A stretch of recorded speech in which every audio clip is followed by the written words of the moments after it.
This library was designed to meet the needs of the community in a very 21st century way.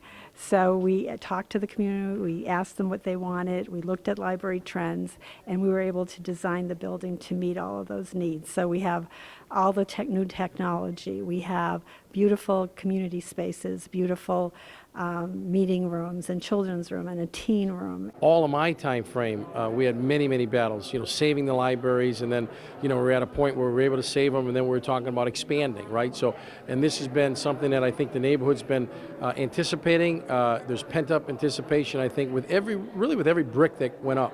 We leveraged our money very well. As you know, I can be very hard-headed, stick-to-itiveness to make sure we received every dime coming back to the city of Springfield, especially our neighborhoods after the tornado. So we used some city money. We were able to work with our delegation. I know you just spoke with Representative Pupolo, who lives right in the area here, to get a major grant. The neighborhood wanted it, the city wanted it, the state wanted it, but none of them could do it alone. So the Molly Fogarty and the library department went out and got a commitment from the state. The state said, we've got this much money, but we need the city to bond. The city said, we'd like to bond, but we can't do it ourselves, so we need the community to come together.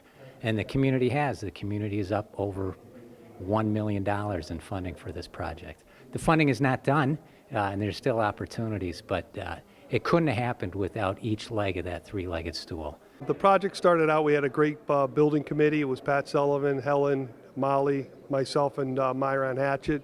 So then we came up with the concept. The money came through, hired a great designer in Stuart Roberts. He's done 30 of these, so it was a simple transition from the committee into the design. Design came out perfectly. I mean, you can't ask for anything better. I mean, it's open light. This room we're in, the children's room, is the wow factor.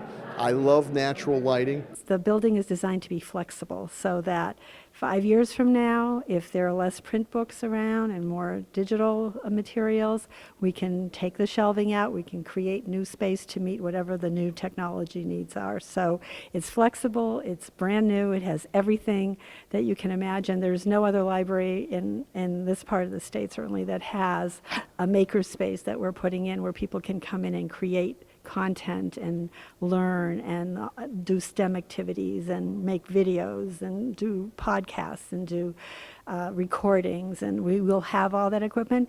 We will also have the staff to train people so that people will coming in won't know how to use it. So we made sure we included an additional digital services librarian to train the staff that we have and to also train the public. This is just going to be a crown jewel of the area. I know the surrounding schools are anticipating the use, children, and really the whole concept of having teen rooms, children rooms, adult rooms, it really lends itself to the neighborhood, but also lends itself to today's modern usage. And I think it's going to be critically important and really a tremendous asset for the neighborhood. It's broken into a number of different compartments. We can shut down the library and have the community room open. So that's exciting. That was one of the asks of the community, to make sure they had access to the library after hours. This is the place where people from various demographic and age backgrounds come together to interact. In our world today, where people are compartmentalized, living in their silos, pursuing their own interests with people their own age from their own demographic, we don't have enough places like this where everybody commingles and comes together. And the small space that we have right now, we're the second busiest branch in the entire city after 16 acres. And 16 acres is about 3 times the size of the East Forest Park branch.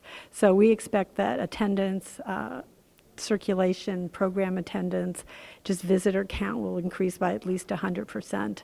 We anticipate people coming in from all over the city. This is the East Forest Park Branch Library, but it's the Springfield City Library, and we're open to everyone and we're welcoming to everyone. You can't put a price tag on education. The more education, especially at a younger age, is the way toward prosperity.